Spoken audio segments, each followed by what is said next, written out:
Vamos começar reagindo à notícia que saiu no Globo do Renan comentando essa belíssima ideia do Eduardo Bolsonaro, que eu considero aí uma das melhores ideias políticas dos últimos tempos, que é fazer da Júlia Zanatta a vice do Flávio Bolsonaro.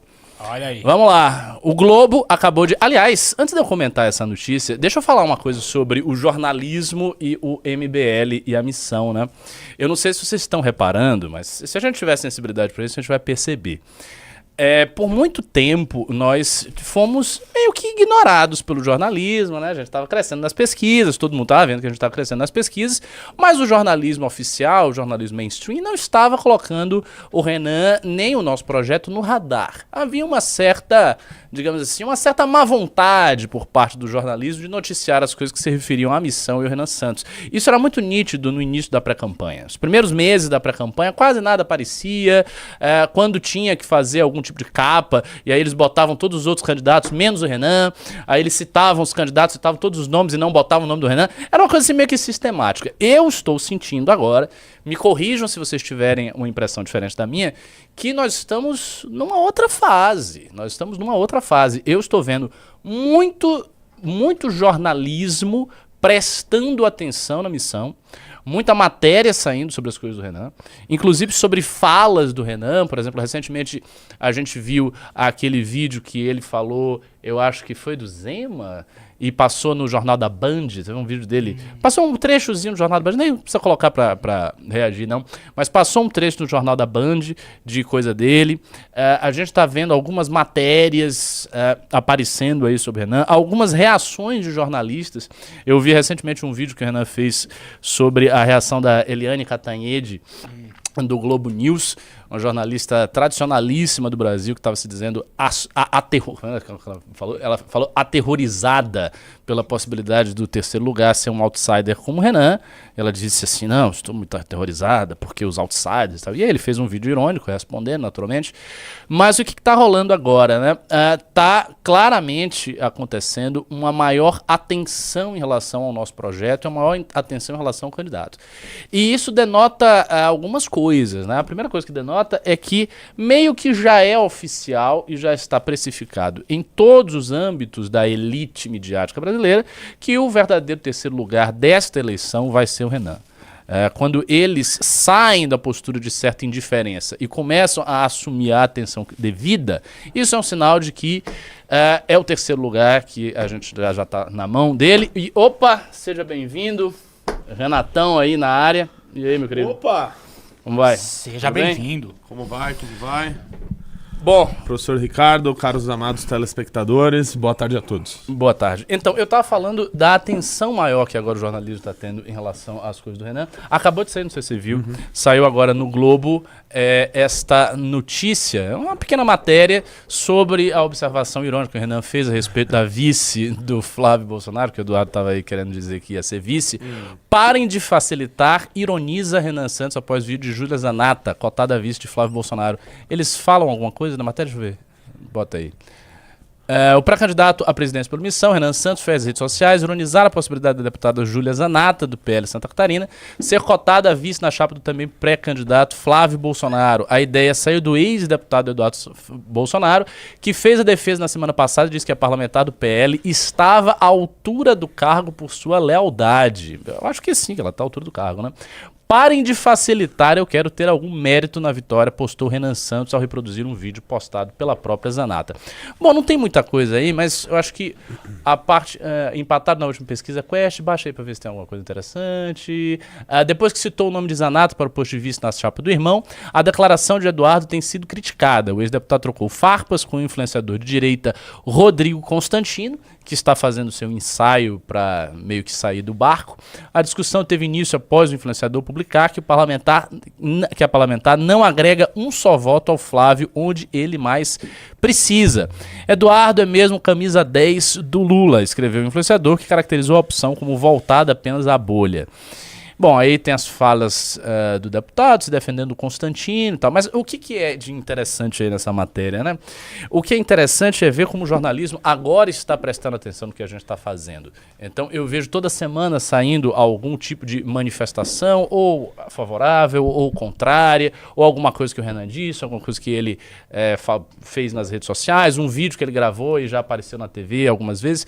Ou seja, isso é um sinal de aceitação da candidatura da missão. Essa é uma candidatura que já está meio que estabelecida e tudo vai nessa direção. A fala também do Ronaldo Caiado, recente, de dizer que tinha muito aí a conversar com o Renan, vai exatamente também nesta mesma direção. É a admissão de um candidato que provavelmente não estará, né, na disputa, mas que quer aí conversar conosco, quer ver algum tipo de agenda. E aí, você acha que isso era esperado, Renato? Bom, boa tarde, meus caros amigos. Já falei boa tarde, né? Cara, vamos lá. Primeiro, né, sobre a aceitação da imprensa que você tratou aí, né? Eu tenho visto, tenho acompanhado bastante que principalmente o grupo aqui de imprensa da pré-campanha de Renan Santos está a todo vapor. Está a todo vapor, assim, são links e mais links e pedidos de entrevista. E isso é reflexo de uma coisa muito simples, né? Que é a consolidação do Renan Santos em terceiro lugar em praticamente todas as pesquisas, né? É muito difícil você, talvez, apontar uma que tem alguém na frente dele.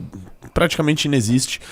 Lembrando que, né, e nosso público não nos deixa mentir, que a gente foi desde o começo bastante claro qual seria aquela metodologia que a gente acredita que seja a mais próxima da real, né, que é a pesquisa Atlas Intel. A gente já falou isso nas últimas duas eleições, em que a Atlas também fez cobertura de eleições no Brasil, os resultados que vem se mostrando no mundo também, mas a gente vê que os outros institutos de pesquisa estão no que a gente acredita que é uma espécie de ajuste ao que está mostrando a pesquisa Atlas, tá? A Atlas, portanto, mostrou o Renan com 6,9. Teve até pesquisas que foram mais generosas, tá? Pesquisa Vetor Arrow colocou colocou o Renan com 7,5%. 7,5%? Essa não vi. E depois vieram os outros institutos, né? O Real Time com 6, hoje saiu a Synexus com 5. Parece que tem um outro tracking aí de uma outra pesquisa, não vou falar qual, que não é a Atlas, que também está dando uma porcentagem do Renan já perto da casa dos 2 dígitos. Enfim, a gente tem visto esse ajuste aí sendo feito em outras pesquisas, né? E por isso, justamente por isso, estamos bastante esperançosos com a próxima Atlas, que é aquela que a gente acredita que tem o resultado mais próximo da realidade, porque o Renan deve crescer, e cresceu desde que a última pesquisa surgiu. Sendo assim, ele é, hoje, flagrante, inequívoco, o terceiro colocado na disputa. Ponto. Por enquanto. A partir disso, a mídia, que antes fazia uma cobertura muito grande, até exagerada, né, de candidatos que agora estão atrás de Renan Santos, vai ter que fazer o seu ajuste também. Da mesma forma que esses institutos de pesquisa fizeram ajustes, a imprensa também tem que fazer. Eu estava vendo hoje de manhã que teve um fórum da Veja. A Veja fez um fórum hoje. Eu fui ver as figuras que estavam lá e, enfim, já me deixou bastante puto, né? Porque estavam lá Romeu Zema, Ronaldo Caiado, Flávio Bolsonaro, Moro. E quem era o outro? E o Haddad. E o Tarcísio, né? Falei, como assim os caras fazem um fórum? É convidado o quarto e o quinto? E o terceiro não. E o terceiro não. Porque a gente já tem que tratar isso com a indignação merecida, com o espanto merecido. Talvez tenha sido marcado há muitos meses atrás e esse foi a maneira que fez, não sei. Mas o fato é que teriam que ter feito esse convite, enfim, ou algo do tipo. Então, cara, essa consolidação em todas as pesquisas, a própria Quest, que a gente questiona bastante o método dela, né, e a questionar o próprio instituto, também mostrou o Renan em terceiro lugar. Então, que as pessoas ficaram espantadas, né? Eu vi, não, o MBL comemora que o Renan está... Não, o MBL não comemorou o resultado da Quest. Não comemoramos o resultado da Quest, porque o resultado da Quest para nós está errado. O Renan tem muito mais do que aquilo. Que eles colocam 3 ou 4%, não sei. E agora eles já estão projetando ter 10. Não, a gente sempre falou isso aqui, abertamente, em lives, em todos os lugares que a gente vai. Nosso objetivo é ter 10% até o início da campanha, ponto. Exatamente. E nós vamos buscar isso, eu tenho certeza absoluta. A gente ainda está no mês de junho. Provavelmente vão ter as pesquisas do final do mês. Deve ter Atlas esse mês, imagino. Deve ter em julho também. E eu acho que e depois que chegar em agosto, aí vai ter pesquisa de 2 em 2 semanas, 1 em 1 semana, vai ser um ritmo muito mais rápido. Então eu tenho certeza que a gente vai chegar acima das expectativas que a gente tinha. Eu vou confessar uma coisa, Ricardo Almeida. Talvez lá atrás eu achasse isso loucura. Eu também. Eu falava, não, cara, o Renan ele vai crescer, óbvio. Porque ele é melhor intelectualmente, ele é melhor de oratória, de comunicação. Enfim, ele é melhor em 100% das coisas do que o Flávio, Lula, etc. Zema, cara. Só que eu acreditava que isso só seria possível quando ele aparecesse num debate. Sim, exatamente. Antes disso, gente, é fantástico o que está sendo feito. Muitas das pessoas ainda não entenderam. Falam, meu Deus, como que é possível esse cara tá na posição que tá? Né? Então, assim, é o que Vanderlei Luxemburgo diria. Confia no projeto. Confia no projeto. Né? A gente aparentemente sabe o que está fazendo. Não, assim, a pré-campanha do Renan está sendo a melhor pré-campanha que eu já vi de todas. De qualquer coisa, é essa pré-campanha. E o segredo está na pré-campanha, o segredo está no candidato, de fato. Porque assim, a gente não tem estrutura, não tem grana, não tem nada, não tem conexões com jornalistas, não tem nada. O que nós temos é um candidato muito bom, um projeto consistente e uma técnica, digamos assim, uma tática de pré-campanha que se mostra acertada. Essa tática, que foi uma tática que o Bisotto falava muito. O Bisotto falava muito tempo, até antes do Renan ser escolhido para apresentar a missão. Tal, o Bisotto já falava isso, que a lógica da pré-campanha deveria ser rodar o Brasil, buscar uma interiorização do nome dele, ou seja, você para lá no estado e fica rodando várias cidades e vai para tudo que é rádio, e que é assim que as coisas iam funcionar.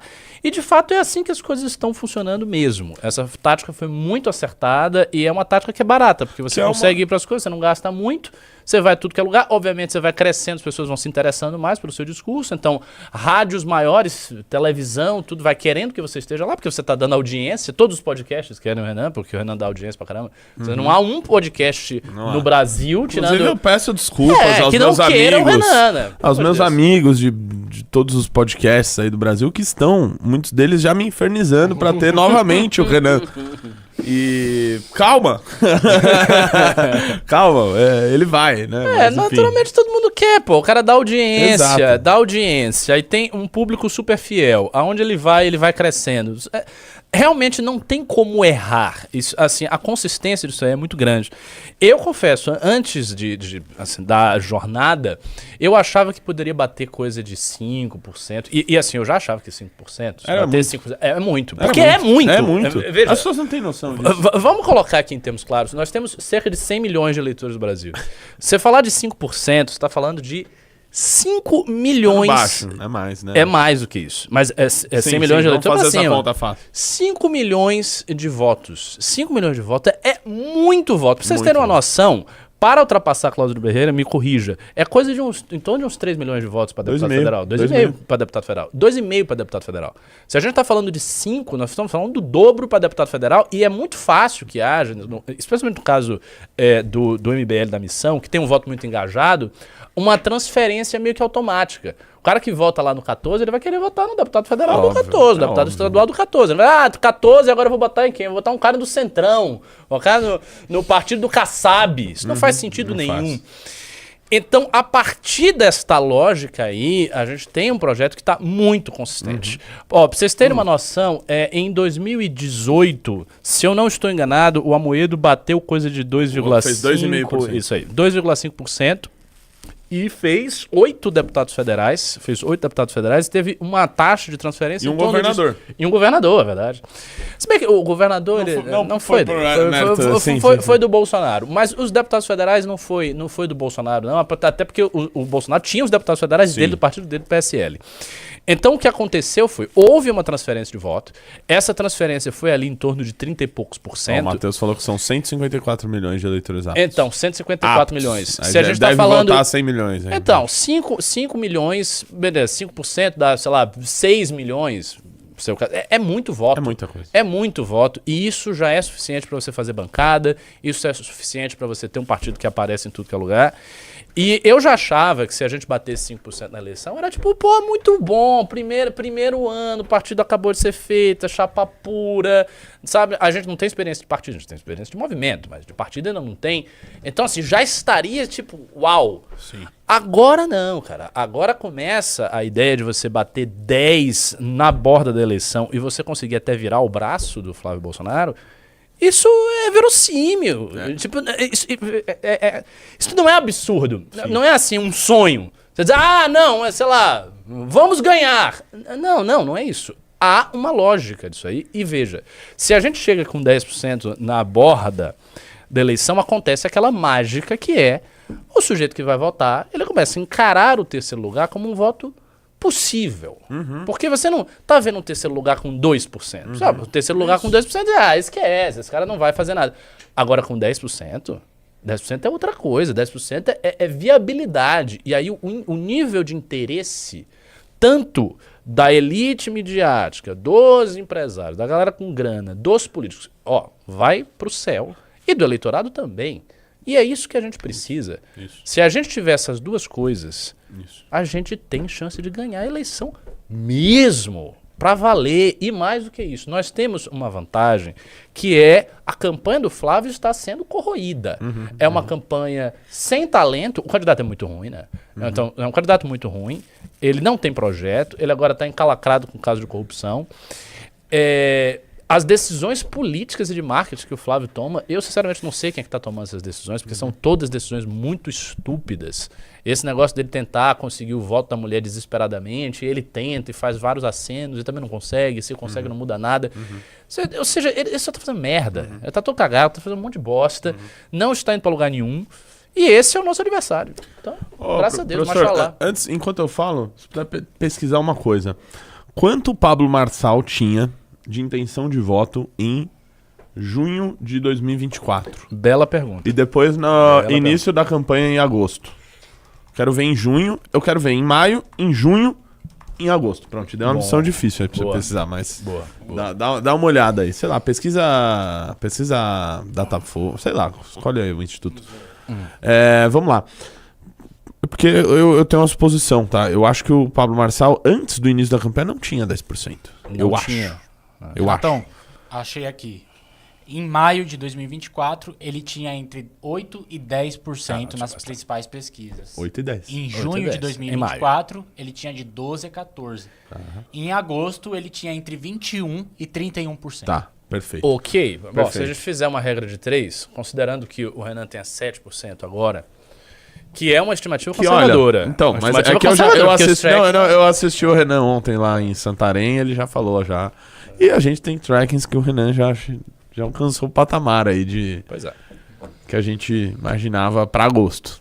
Para agosto. Mas vamos ver se se confirma. Às vezes chega na véspera da pesquisa, às vezes não dá, não sei. Não, e por essa proporção, quando ele estava na borda da eleição, ele multiplica de junho... e de mais de 2 institutos diferentes. Ele multiplica. Ele tem em torno de 10 e na eleição ele tem 20? Isso. Então, ele começou na borda em maio da eleição. Com 10 e acabou a eleição entre 21% e 31%. E junho? Em junho ele tinha 12% a 14%. 12% e depois na eleição, no início da eleição.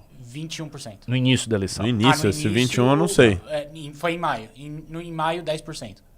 Tá, você tá meio confuso com isso. Exatamente. Em maio... Mas a gente entendeu. Fazendo uma regra de 3, assim, o ponto que eu quero chegar é, mesmo numa estimativa conservadora, abaixo, tomando aí 7%, na eleição ele vai ter 10%. Sim. Se seguir uma regra de 3 em relação ao Marçal, na estimativa conservadora. Na campanha da prefeitura ainda eram mais focados ali em 3 candidatos, né? Não tinha vamos dizer, um Caiado, Isso, esse é um ponto também. É verdade. Outro ponto, porque esses caras vão sair, Exato. Eles vão tirar as candidaturas dele. Exato. Eles vão tirar as candidaturas dele. Se você gostou do vídeo, não esquece de deixar o like e se inscrever no canal. Ative o sininho para não perder os próximos vídeos. O futuro é glorioso.